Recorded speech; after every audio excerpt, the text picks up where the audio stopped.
ever knew what the story was. Hmm? Nobody ever knew. Oh yeah, there's this legend in the family about why that occurred. Was it for the best that he did, or? No, I don't think it was a tragedy that he did. When he gets that turned on, I'll tell you why. Okay, we were just talking about, now what was the fellow's name who killed himself? Robert Levack. And he was in school, a good friend of Bernard's. They knew each other well, same age, because Bobby and Bernard were the same age. He was a brilliant little boy, and I can tell you why he killed himself. His mother and father were fanatical Orthodox Jews, devoted to Judaism with all their heart and soul. All of their extra money was sent to Israel over the years.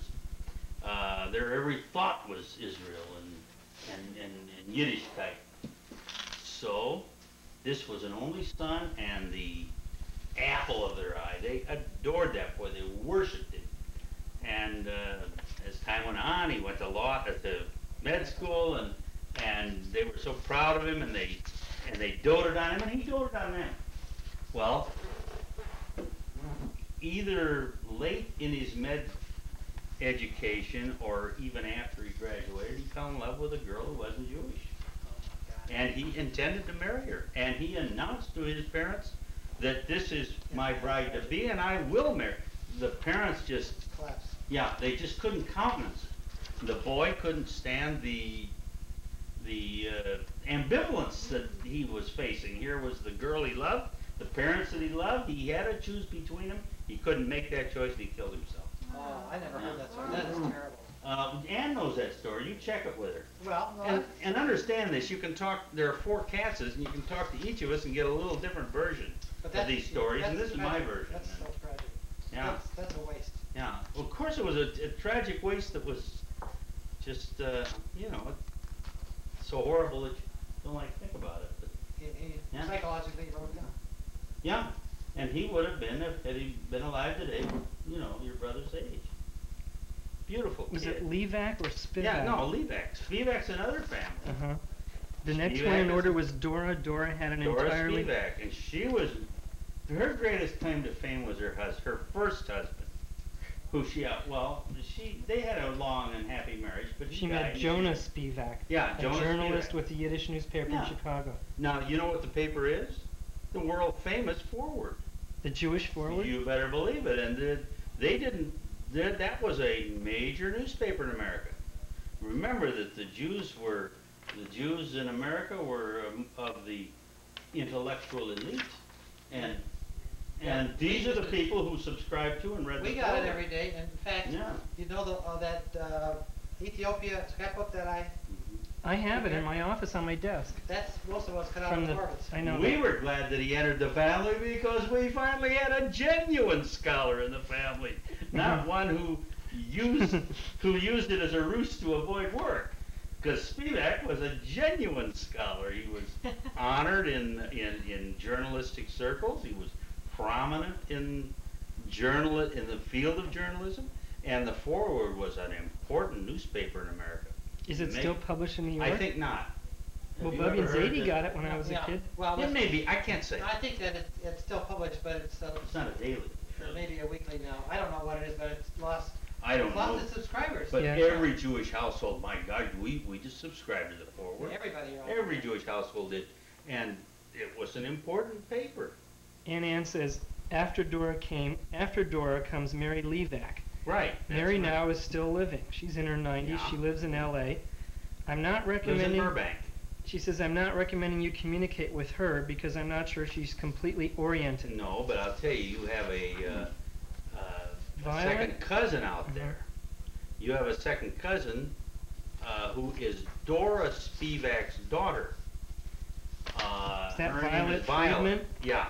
Now, Violet is a highly articulate, well-educated, intelligent, she's my cousin, and your second cousin, and she can tell you probably more about the family than I can, because those that remained in Gary reinforced each other's memories and probably know more about the lore of the family than I do. And you should look her up. She's down in Burbank. Okay. And she'll be, gee, you just tell her you're Izzy Katz's cousin, and she'll lock the door. No, she'll. Did you remember Thanksgiving dinner in your family? Did you celebrate Thanksgiving? Ay, ay, ay, ay, ay, ay, ay, ay. I think not. I don't think I ever saw a turkey. I don't think I ever ate a turkey until I was eating not in my parents' home. I think not. Probably not. I do remember getting Christmas gifts. From? From my parents. I guess my father, it certainly couldn't have been with my mother's approval, but I guess my father felt it. And I would get a little something. And I'm sure my sister did too. You know, our father he loved us. My goodness. And particularly the two girls. Oh, anything they wanted from him, they got. Yeah. Yeah, they were, our father just lived for us his whole life. After my mother died, Father used to get us up in the morning, get us dressed, make us breakfast, send us to school, and all the time the store is open and he's taking care of the store. Open at 7 in the morning. Yeah, open the store at 7, and by, we had to be at school by 9, so I suppose by 7:30 he started routing me out of bed. Probably took him an hour to get me out of bed, and then get us a good breakfast, send us to school, and we came home for lunch. Yeah. Yeah, well, the kids around Yeah, here did. and he had a nice lunch for us. All grade school kids. My parents were saints, really. I suppose. Did your dad ever have any I other don't friends remember. after that? I mean, did he go out with other? My Like father, poker. but not after Mother died, unless I'm mistaken. When Mother was alive, they had a gang that played poker, and they met a couple times a month, or maybe even more often. And they played poker. I don't think Dad did. I do know, and my sisters might be angry if they knew I were telling you this, but I know for a fact he had a lady friend after Mother died. It was very quiet, and it was almost clandestine. But I know, I saw her, I saw them together, and I was outraged. Really? Because I was too stupid to know better, what the hell. But I know for a fact he saw a woman, not a Jewish woman of the neighborhood, and I know for a fact he did. Not a woman she lived in the neighborhood. Yeah, she lived in the neighborhood, Yeah. Sure. I think I had heard that story before. Oh yeah, I know that. I don't know whether Where did Annie. you hear this? In California? Maybe from Mom. I don't know whether Annie knew it or would approve of my saying this. No, but I it's think a Mom fact knows that it because he had a lady friend. It was in good taste, I guess, and very quiet, but. well, there was no reason why he had to be with a Jewish of course, person but after if that. if you're 15 years old and not very sophisticated, and you've just lost your mother, whom you adored, it took some sophisticating influence to understand that there was nothing wrong with it. At the time, I was outraged. You were 15 when your mom died? No, I was. I was born in 1919, and my mother died in 34. So I was 15 in that year, but she died. I was 14 and a half. And so tell me, how much younger is Mom than you? A year or two? 2.5, I think. Okay, so she was 12. She was born in 1922. She was 12 when her mom died. Yeah, she was born in April of 22, and I was born in October of 19. I don't remember when she was born. And your dad, how old were you when your dad we died? disagree among us, but I say he was 56. Chuck says he was 60. I don't know. He was between 56 and 60. But you were still a young man. Well, I know he died in 1939, and I was therefore you were already out of high school. 19 years old. I was just out of high school. And Mom was 16 and a half or 17. Yeah. So who stayed? She's still in high school, and Well, everybody else was growing up. I mismanaged the store long enough to get her out of school. If the war hadn't come when it did in '41 and got me out of that store, we would have lost it because I developed some terrible habits. But I did run the store long enough to get her out of school. Well, you've obviously made it this far, so I mean, were you gambling or something? I was emptying the till every night and hitting the town, sure. I thought the money I took in all day was all to be spent. Hey, you know how much training did I have? All of a sudden, Pa dies and there's a store. So if I took in $50 or $60 during the day, the $60 went in my pocket, and I took everybody out, not just me. I was always Davey So- Hanneman used to go out quite often too. Yeah, yeah. He had his So- little truck with that Model T. Right. So I say that somehow or other the store survived bankruptcy, but How did you pay the creditors, or did they well, stop I delivering? exaggerate when I say I emptied the whole till. I took all I wanted. I just didn't. Did you own a car? Or how did you? What No, did you I didn't do? own a car, but it was not uncommon not His to own a friends car. had And there was money, always his somebody friends. had a car. I never wanted for transportation. And where did you go? Where did I go? What kind of places were there to go? Well, he tells you, you won't believe it. Well, in Why? those days, Specters is what it was. we used to go. You know Delmer downstairs. Yeah, Delmer was a clerk in Specters, Walter Specters. the liquor store. And they used to in those days shoot dice, double or nothing for whiskey. You go in and say, I want a bottle of whiskey, and if you want to shoot him double or nothing, you can. So me and my pals would go in there and get a case of whiskey. You shoot double or nothing for it, and sometimes we won, sometimes we lost, and sometimes until that case of whiskey was empty, we didn't go home. It was a lot of people, and then of course maybe the story grows with the telling, but. Tell him who your pal was so he knows. Oh, So he you know Maynard Waxenberg?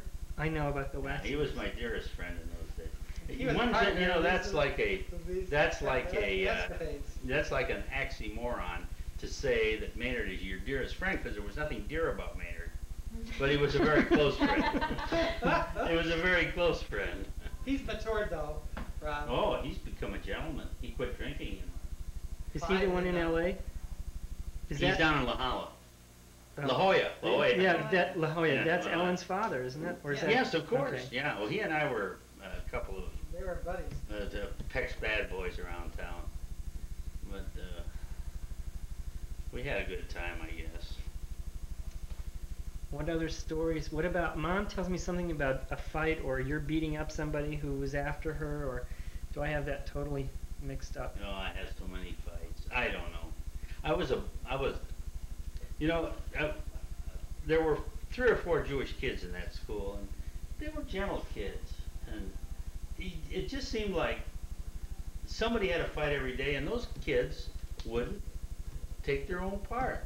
So I didn't know what it was to go a day without having a fight, either going or coming from school. I won most of them, but I didn't win them all.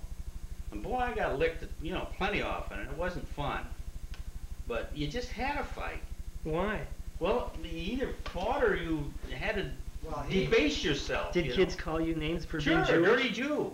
Yeah, dirty Jew. Well, there's a Deb was a very German It town. was just Nazi it was just ethnic full of town. anti-Semitism, and my father told me early on that there's no kid ever going to give you a worse beating than I'll give you if you come running home from a bully. That's what he believed. He believed I should stand and fight. And every And day they called you bad names? There wasn't a day. But you know, as time went on, there weren't too many of them that dared. Now that's a fact. I don't want to appear to be bragging, but Do you know still some of these people around well, sure, town? they're fine. Some of them are, you know. Do they still dislike I the know Jews? of one or- that's a priest. Do you think they Laverne Purcell. Do you think they dislike Jews to this day? or- No, I don't think they did then. I don't even think they knew what a Jew was. What? Hell no. I think that's things they learned in the church. from their church, from their parents. Hey, they used to go to church and hear how the Jews crucified our Lord. I got beat up Yeah. when I was in high school by the Catholic kids. Yeah. Okay. So They, you know. they grabbed me out of the stadium and beat me up. But- And all my Fight- friends just left me sitting there while they beat me. In the family, there were 2 gentle ones and there were 2 scrappers. Your mother and Chuck never fought. Your Aunt Bert and I never avoided a fight. And I didn't win them all, but I won, 90% of them. Yeah, we were a rough lot, me and Bert. And Annie, she didn't fight. She was a gentle soul. I was rough on Annie, but if you listen to her, I was just the devil incarnate. But the fact is, she had some bad habits too. Don't tell me, I don't want to hear it. Well, Well, you they're go not away nothing. then. She was, you know what a goody-goody girl is? You know, she would dog my heels, and everything I did, I'm gonna tell Daddy. I'm gonna tell Daddy. Well, you know, you hear that 15 or 20 times a day, and you're liable to turn around and clop somebody. And that's what happened. And, I mean, all I know is they used to tuck her out of her candy. yeah, oh yeah, that story. Every day after lunch, but I never took it away from her, Stanley. No, you convinced her. Every day after lunch, we would have lunch, and then Father would send us back to school, each with a candy bar. Generally, it was a Milky Way. We both had a passionate love for Milky Ways. Well, I would eat mine down in 2 gobbles, and she would have taken a little tiny bite of hers by then. Then I would start working on her to get hers away from her. But I never once took it away from her. I would talk her out of it. Every single solid time. She never ate a Hershey bar. I feel guilty now every time I see a Hershey bar or Milky Way. You still feel guilty? Yeah, well, no. We both have a sense of humor. Tell me, you know? how would you talk her out of it? I just told her, I'm so hungry, honey. I'm so much bigger than you, and we each had the same size bar, and that's as though I had a much smaller bar because I require more. and you know, She felt sorry for her. yeah, and I just got to have more. It's just not enough for them. As growing, you know, as active as I am, and as energetic as I am, you require less than me. And she's handed over every day. And you know, to my credit, I always regretted it later. I thought you were going to say you gave it back to her after you took a bite. No, I never regretted it that soon. You haven't gotten head of L up here yet, have you? Al Soodhalter. Yeah, because he lived with it. He lived with them. Yeah. Well, we'll have to have him tell some stories. Yeah, because he used to win all of Ann's money. Yeah, He would get all the candy bar, and Al would win all of ask Al about the steak eating contest he and I would engage Should we in. bring some more people up? Or? Well, it's up to you. But I wouldn't think you should have Al up here. Because Ask Al about the steak eating contest that he and I would he'll give engage you a in. different view of the family because he was living there. They all lived together. At the store, at the grocery store. Did you ever hear the story of Aunt Bert's ice skates? No. Well, remember, there was never extra money in our household. We were comfortable, but we were poor. And along about somewhere in the 30s, shoe skates. We were all avid ice skaters. All 4 of us loved to skate. I don't know that Annie ever She skated. used to roller skate. All right, but we were all avid ice skaters. At least the 3 of us were. And it's the middle of the skating season, and all of a sudden, the kids no longer are wearing these clamp skates, they got shoe skates. Well, none of the Katz kids had shoe skates. And remember that Aunt Bert was the absolute cynosure of my father's eyes. He worshipped this him. word cynosure? Oh, well, that's Greek. It's 2 Greek words. Sine qua non goes without no, saying. A cynosure is an object which is without, that's sine, without any competition or rival. The object, the focus of all eyes is a cynosure. And boy, that to my father, Bert was a cynosure. He adored her. He worshipped her. And Chuck was kind of a bully. He was, quite a bit older than that. He was really a bully. Dang it, whatever we wanted to do, he was against it. Whatever we wanted, we shouldn't have it. Whatever we wanted to do was wrong. He used to hit us on the head with his violin bow. He was really, and Bert is, I want ice skates. I want ice skates. And Chuck is saying, you're not going to get them. You're not going to get them. And Bert says, oh, I want ice skates so badly. Well, you're not going to get ice skates. Wow. When Bert and Chuck are in a contest, you know where my father's prejudice was. It was for Bert. So about the 5th or 6th time that Chuck said, you're not going to get him, the old man opens the cash register because all of our wealth was right there in that cash register, and he grabs a fistful of money out of there and gives it to her. She says, you go get yourself your ice skates. So she takes that money in her hand, and she couldn't, we lived on the bus line to downtown. She never let that money out of her fist, and she couldn't get downtown fast enough. She got on the bus in the winter, and she rode downtown and bought those ice skates and came home with them. Those were the first shoe skates in our family. And you asked Bert about the story. She was a fabulous dancer. Oh. She is a fabulous. Bert, and yeah. She was going all the time. She had dates all over the place. Bert was the most popular girl in this community. Ask her by the time I blacked both of her eyes. You blacked Aunt Bert's Oh, did eyes? I ever. She's She was, proud of it. well, you know, Bert also was, see, Bert was spoiled. She was absolutely adored by my father. What she wanted, she got. What she said was gospel. Nobody contradicted her. Well, she used to bully the hell out of me. Now remember, Bert was, what, 5 years older than me. Let's say if Bert is 16, I'm 11. That's quite a disparity. At that point. Yeah. Okay. So she's just making life miserable for me one day. And Father finally said, you know, she's not going to let up on you until you turn on her and stand up for yourself. She's going to make life miserable for you until you stand up for yourself. Well, that was a license, boy. That's all I needed. The next time, bam, right between the eyes, blackened both of her eyes. She couldn't date for 2 weeks. And I want to tell you, you take Bert's dating away from her, and you know, in those days, but she wouldn't go out with those black eyes. So we all, you ask her. Punish her for 2 weeks. Yeah, yeah. Well, she wasn't punished she wasn't kept in or anything. She Right. wouldn't go out with those eyes black like That was punishment. that. It was punishment, all right.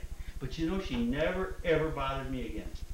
Until now. Now, every bit of food I put in my mouth that she thinks Well, now she's a mother in is too many calories. She's picked up the mother. Yeah, you know, we were out to dinner here recently, and she looked at my plate and she poked me one.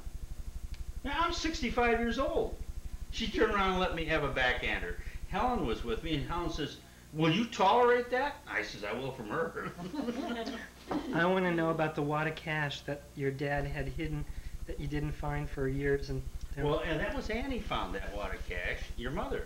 And I think that it was just concealed under a scale. Under the cash register? Well, or the I scale? think there was more than one little bundle. I think there were a number of them. Remember that he came through the Depression, the banks failed, and I don't think he had 100% complete trust in the banks. Obviously And, not. yeah, but you know, many didn't then. And I think it was Annie who found that money. It wasn't me. If I'd have found it, nobody would have known about it. Tell me about what's your recollection? How much money do you think it was, and A what? couple $100. And how was it rolled up, or? Well, a couple $100, and it was rolled up in a little wad with a rubber band around it. But I think there were several of them. But I don't think altogether it was over a few $100s. But remember, in 1940 or 39, $200 was a couple thousand. You know. Mm-hmm. At least. You have to relate the difference in the value of money. I remember that we sold pork chops in that store for $0.10 a pound.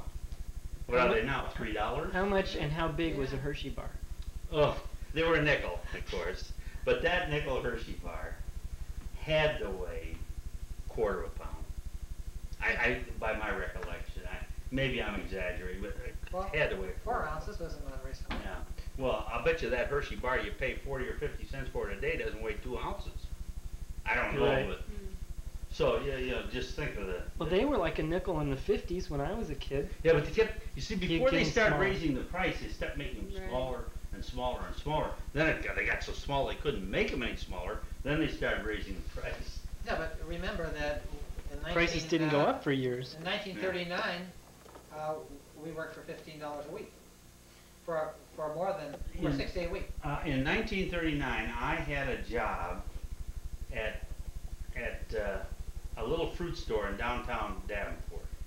I worked Friday after school from 5 o'clock to 10 at night. Then I worked all day Saturday, and I worked half a day Sunday for $2.50. And I would take Shirley Pearlstein out. Per day, you're saying, or per? No, for the whole thing was $2.50. And I would take Shirley Pearlstein out, and with that $2.50, we could go to a movie, we could go to the Fort Grill and have a steak sandwich, and I could make it. We used to get a small. We used to go and order a small steak at the toasty shop with potatoes and everything, and a drink for 65 cents. There you have it. I know that Shirley and I could go to the movie and go somewhere and have a sandwich for that 2.5, and it maybe didn't even take the $2.50. Do you remember how much you paid me, Dad, when I first started? No, You paid me $0.25 an hour, yeah, and I worked all day Saturday, and I got $2 at the end of the day. Probably paid you what you were worth then. You know what? I made sales. I Well, sold the Lazy Boy when I was 4. But your mother knows about the little money Dad had stashed in the store more than I do. I never found it. I was in the Army then. Where'd you go in the Army? Oh, let's see. I went, my first duty was at Blytheville, Arkansas, where I had basic training, and I was assigned to aviation ordnance. In those days, the Air Corps was not a separate branch of the service. The Air Corps, there was an Army Air Corps and a Navy Air Corps. I was assigned to the Army Air Corps in the ordnance service. We stored and maintained and repaired and accounted for weapons. That's what the ordnance did. Eventually, I went to Officer Candidate School in the ordnance at Aberdeen, Maryland. I never left the States. I always wanted to. Gee, every Jewish boy said, "Give me a gun, I want to kill those bastards," you know. But You knew what was. Did people know what was going on then, or? oh, sure. I just always was in administrative positions where there wasn't, frankly, there wasn't a lot of transferring and movement. I have to tell you that up till my military service, this seems terrible to say, but it was the best life I ever had. It was the best life I ever had, particularly after I got some rank and. The military service was the best life you ever Up had? till then, sure.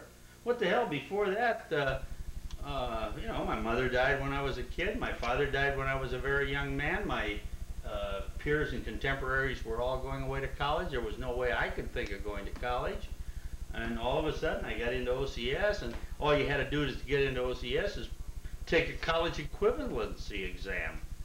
Well, I could pass that standing on my head. You know, I was always an avid reader, and I didn't have any trouble with that equivalency. So, you know, then you start living like a gentleman. I'm not saying that, you know. Did you do well in school, or were you too much of a disciplined kid? I got very good grades in school. It was easy, frankly. I had problems, but not to the extent that my grades suffered in the early years. Terrible. I was held back a couple of times in the early years. And first through, all of a sudden in 6th grade, something clicked. Something clicked. I said, hey, this is good. You know, there's stuff in here that I can't learn out there on the street. You know? And then I became a voracious reader, really, unto this day. And, well, it served me in good stead when I got, you know, into the Army, because I was able to qualify for promotions that I never could have qualified. You know, not by education I couldn't have attained. So yeah, but in 6th grade something happened to me. I don't know what, but all of a sudden school became fun and easy. But even then I was an iconoclast. I never got along with the administration or my teachers. But I did what I had to do to get those grades. I remember an incident in civics class. We had to make a damn scrapbook. And you know, making scrapbooks to me were just pure childish. Let me get this on the next slide. Wait, this is gonna be good. I want to hear about the scrapbooks. And Wait. Mr. Ringstrom, God rest his soul,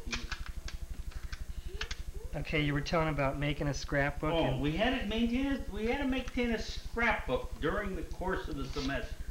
And then on a certain day in the semester, we had to turn them in for grades. So I can remember, I didn't have a damn scrapbook. I was good in civics. You know what? Nowadays you call it government, you know, but we called it civics. And it was a study of, you know, government. And I loved it. Gee, I thought it was a great course. But that damn scrapbook, I wouldn't cut pictures out and paste them in that book. And oh, it was anathema to me. You know, so I just didn't have a scrapbook. And Mr. Ringstrom was a nice old guy. He really believed anything. And as the bell rang, and it's the day you turn your notebook in or your scrapbook, so the class presses forward, and I got a sheaf of papers in my hand, nothing on them, and I say, I walked out and I came back. I says, gee, Mr. Ringstrom, I forgot my scrapbook, and I threw it on the pile, these papers. So, a week or 10 days go by, and he's handing out the scrapbook grades. And he was an absent-minded professor, old Mr. Ringstrom. And you know, and about 10 days later, and he says, and here's Jones got a C, and Smith got an A, and then when he gets all done, he says, I didn't get notebooks from, there was always one or two, and he says, and Katz, and it was unusual for me not to be up to date in my schoolwork. I said, Mr. Ringstrom, don't you remember? I forgot, I left the room with it in my hand, I came back and threw it on the table. And he says, gee, I do seem to remember something like that, Isidore. And you know, he gave me a grade. You know, I never thought that was deceitful. You've never, No, I'll did. tell you why. Why? I'll tell you why I don't think it was deceitful. I don't think we should have been required to do it. It's just busy work, that's all it is. You and Ilana would get along great. Yeah. And I knew, and there were two things I wouldn't do. I wouldn't memorize poetry, and I would not make a scrapbook. And you know, you can, in those days, you can flunk out of school if you don't remember. You know, and I just wouldn't do it. Good. What story should I ask Bert now about? Well, you can ask him about the eating contests The steak eating on contest. 15th in Iowa. Is that Al or Bert? Either one of them. Bert tells it well. Okay. Bert tells You it well. were great. You're great storyteller. Very good. Thanks. There you are. Television, huh? Yeah. Yeah, boy. Have you ever Everyone doesn't get to be on television. have you ever seen yourself on TV? I think it's probably the first time. What's it like? Story of my life. Okay. What do you want to know? Well, what I want to know, obviously you're not in the Katz family No. or Goldman, but you have stories to tell. I didn't realize you grew up with all the kids. When did you meet Bert? In about 35, about a year before we were married. And did you know Izzy before then? No. No. And Really, I didn't. Not until I started going with Bert. and what's this about your social events where Mom got together and Mom gambled and used to win her candy or money or something? This is before your mom got married. We played gin every night. Uh-huh. Well, there was Annie, Izzy, Bert, and I. We lived together. Chuck was married. He lived down the West End. But the four of us, we lived together. Bert lived in that where the store was. Yeah. Annie and Bert ran a store, and Izzy was working for Chuck in the fruit house. So Annie wanted to play gin, and it got to a point where it was embarrassing. So we put a stop limit. Regardless of how much you lost, $2 was all you could lose at one setting. So That's a lot of money. and I'll tell you, What? That was Izzy's week of work salary. You were telling me. Whole week of work. She couldn't wait until they closed the store. And we, most of the time, we used to, the three of us, Annie and Bert and I, we'd go out and eat. And a lot of nights she didn't even want to eat because she wanted, to get even. She wanted to play gin all the time. It was impossible for her to beat me. So I told Bert, I said, unbeknown to her, each night that I got the $2, I put it away, and I said, when she gets married, well, I'm going to give this money back to her, which I did. How much do you expect you won from her? I don't know, it was $40, $50. That's a lot of money. in those days, which it was a lot of money. But it was impossible for her to beat me. Why? Why? Because she... Did she not understand the game? no. Good card player, over anxious, and when you want... Want to tell you goodbye. and, Come in and see yourself on TV, Here. Lester. Want to tell you goodbye, and it was nice meeting you. This is Oh, you. it was. I like that, that's right. You're on television. Anyway, you going to be in Florida this winter? No. I don't No? think Not anymore. Were you there? Yes, I've been there a couple of times. Oh, 3 times. Well, I was Twice. gonna say, you're close to our area. You got some clients in Florida? I was with Ilana when her Oh. mom was sick. Ilana's mom died a few months ago, and we were there to be with her. I thought maybe you had some clients down there. No. There's So, rich people there I didn't too. realize, we didn't do much of anything except stay close to home, so don't tell Debbie that we passed her up or anything. It wasn't Yeah, like, you were real close. Were Few we? blocks. Really? Debbie lives at Brickell Place, and Brickell goes right into Coconut Grove. so, well, the next time we Probably go, half a dozen blocks, right? Right.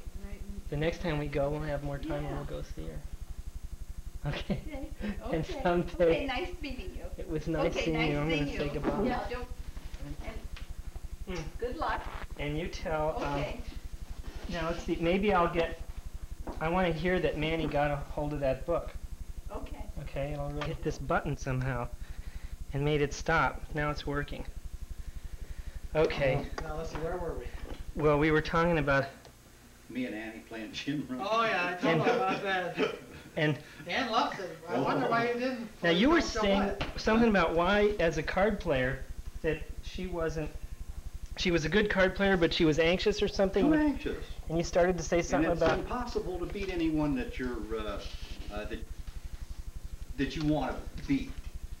That's almost an impossibility. why?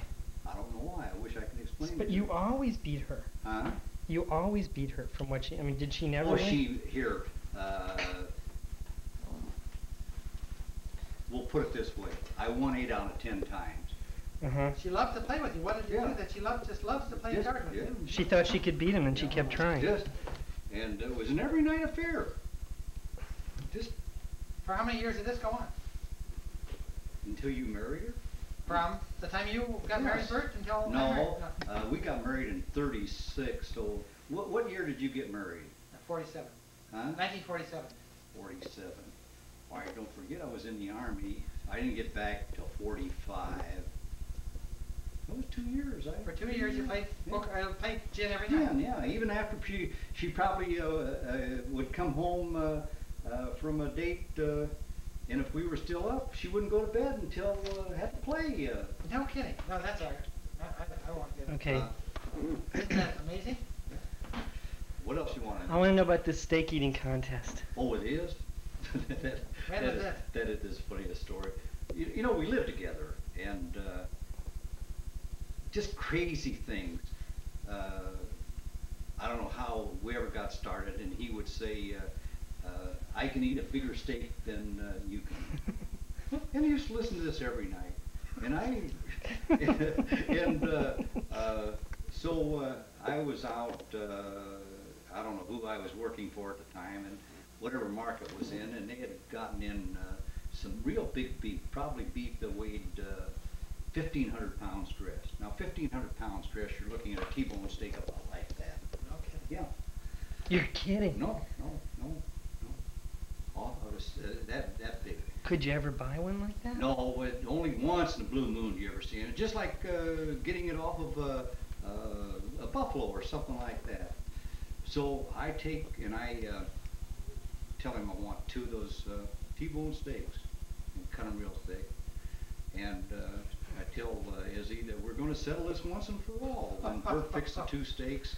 How could you And, fix a steak that big? He isn't even halfway through his, and he is turning blue. And he's at the end of the line. And he says, I knew damn well that I shouldn't have stopped at Hickey Brothers on the way home and had 2 hamburgers. There ain't no way you ever go to PDS. And he was that quick. He said that he stopped on the way home and had 2 hamburgers. That's But wouldn't really give in funny. that. He would never have But been you out. beat him in the contest. Yeah, but he would never give in. He always had an out. Wow. Now, what else do you want? He's a real character. Oh yeah, his is. What about skating and dancing and stuff Huh? like that? Were you with Bert when she skated or danced or? Her skating. I'll tell you about skating. Okay. And it's in the winter, and she had to go ice skating. Go over to Vanderveer Park. You know where Vanderveer Park Yeah. is. And I sat in the car with the motor running, and she would skate. And I never could skate. And I think your dad told you about them going roller roller skating about 2 or 3 years ago. No. And they're enjoying themselves. Matter of fact, your mother and your dad, and we were making a deal once a week going out. And a young kid hits her from the, he's skating backwards. And man, I'm telling you, she was laid up she was black and blue and couldn't move for quite a while. So that ended the skating. And it happened about, I would say 3 years ago. But when were you born? Hmm? When were you born? I didn't hear you. When were you born? 1911. In this, 19, yeah, in this 1911. country? Here in Davenport or Des Moines. Des Moines? How did the Jews get to Iowa? What was your family doing there?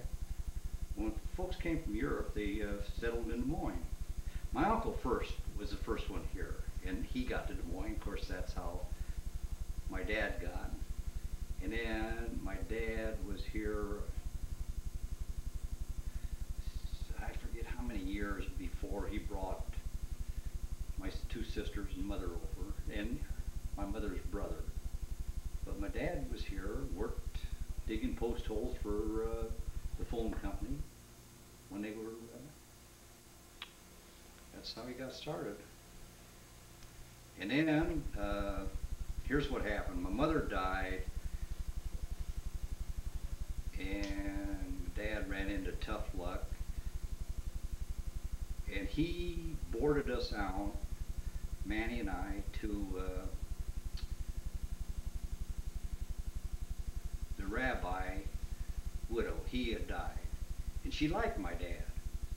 She would have married him, and I think we'd have been better off, but Manny put the end of that, so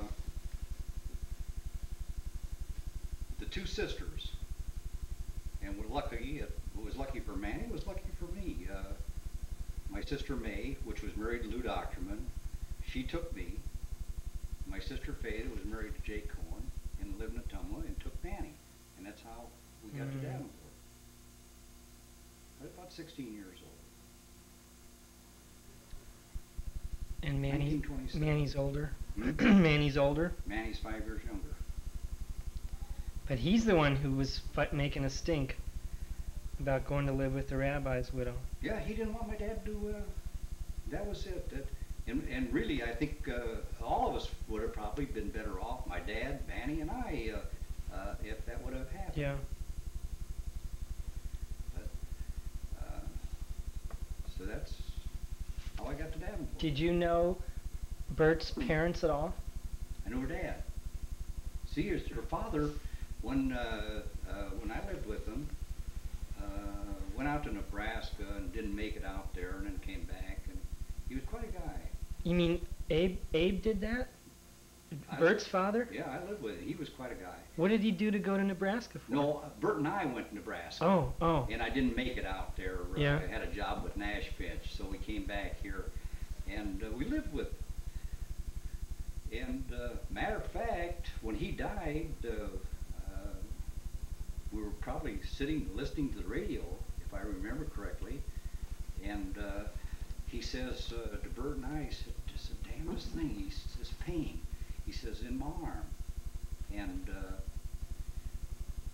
we're trying to rub it, and he says, like the pain just went out of his finger, just, and was very shortly after that, he humps over, and we called Zuckerman, which didn't live too far, and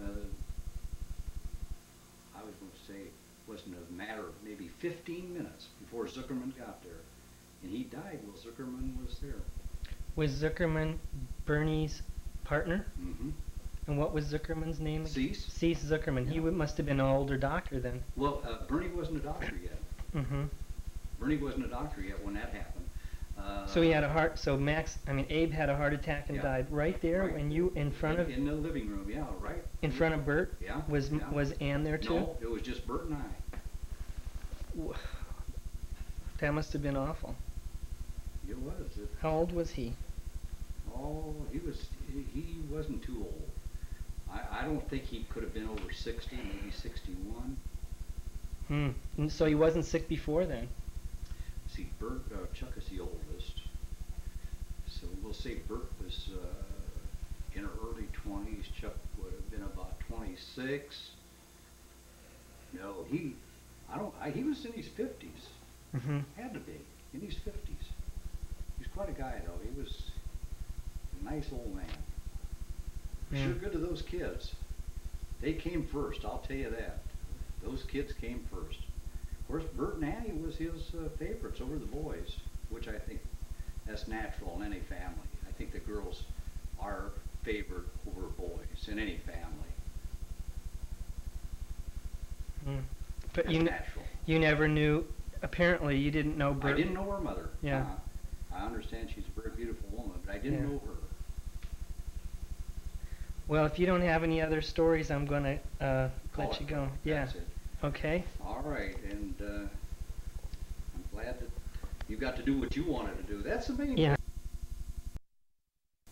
Please make it I think very it's fast happening. because for me to talk, I'm all talked out already. It's working. And you know you can't argue with a lawyer. That's right. But I'm trying Okay. to trying to be awake, and I've been talking all day. So when I come home, I usually don't say anything. I just come home and no, I don't unwind. I just don't talk. What'd you do today? What did I do today? Yeah. Okay. You have to wake up. It's going to be very hard. I went to the store and I walked in and I saw Dr. Colin Time, who was an associate of Bernard's. And he came back for dining room set. The camera's over here.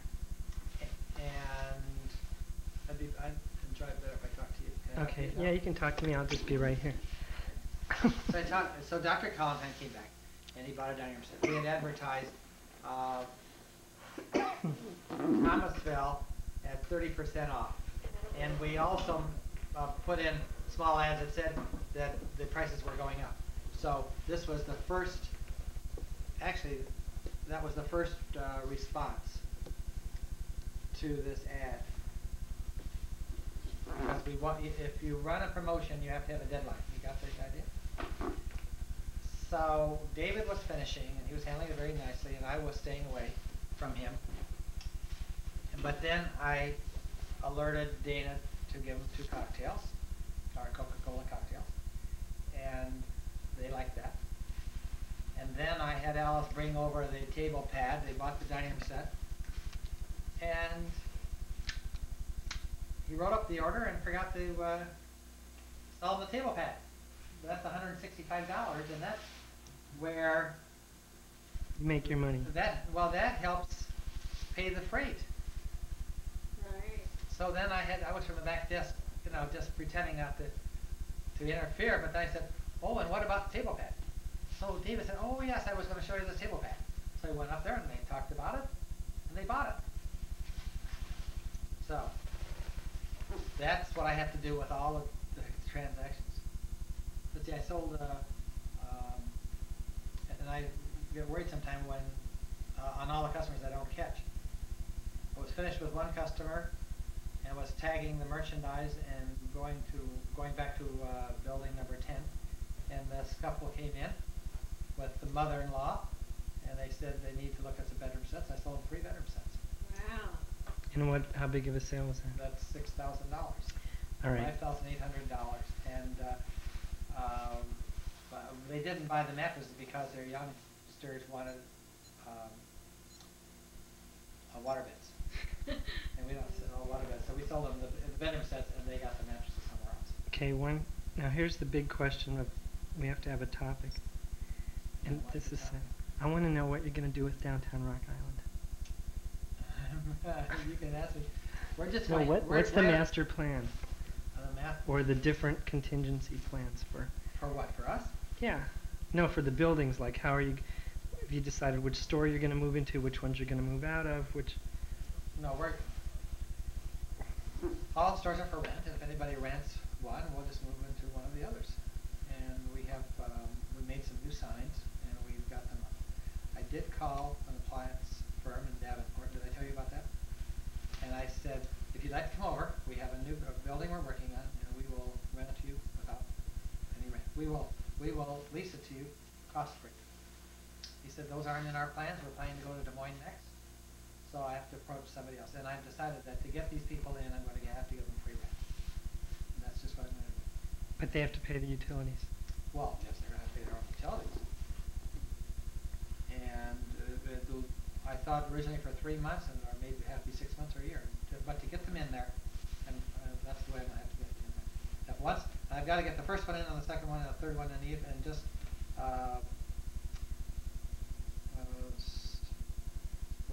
what's the word? Supply the rent. Set up a home furnishing center. Yeah. Yes. And what companies are you going to? Well, we would have, as I told you before. No other furniture stores. Pardon me? No other furniture stores. No, I don't need any competition from other furniture stores. We need compatible services like drapery and appliances and radio and television and a kitchen center and even an expanded hardware center, and then we would double up. We could have 2 or 3 carpet centers, 2 or 3 appliance stores, 2 or 3 drapery houses, wallpaper stores. Would they move in and go to all that expense if they found out you were going to lease to another carpet center or a second appliance store? Well, I don't think that there would be any, if they're doing well, I don't think they would mind it, because actually the competition would bring the people down. I mean, that's what, as far as they're concerned, as far as I'm concerned, I don't want any competition. Now, the way I see it, you still would need a lease with these people. I mean, even though they're not paying any rent, you'd have to have a lease to say what you would. You're saying, if you move in, I'll agree to provide you no rent, and what they're going through is moving in. And that's going to mean an investment in inventory and staff and advertising, and they're going to want to guarantee. Yes, I agree with. There has to be an agreement that they have to stay open. They have to stay open regular hours. They have to advertise a certain amount. They have to have the lights on. They have to have it staffed. Absolutely. So who have you talked to, or who do you have in mind? Well, I just have this Watson in mind because he's a young fellow. He has a store in Geneseo and Peoria and Davenport, and he has staff because the people who formerly ran Wilson's Appliance and closed now are working for him. So he's got an experienced staff, but he won't go into it. I have to get somebody that's got people. Most of the appliance stores and wallpaper stores and art stores are all privately operated, and they don't have any staff. They're working 6 and 7 days a week if they're doing any business anyway. So we have to find somebody who has a multi-branch operation where they can open a store and operate it. Assuming that you're able to attract several, 4 or 5 businesses, then what rent will they expect to pay at the end of the first year? Well, I would set up a predicate. The plan is to set up a predicate. How much can you sell? What do you need to sell? And then we'll put a percentage on anything above that. And how do you anticipate enforcing a percentage lease? Well, we have an agreement. We've had percentage leases before, and the only problem would be if they build it through their home office.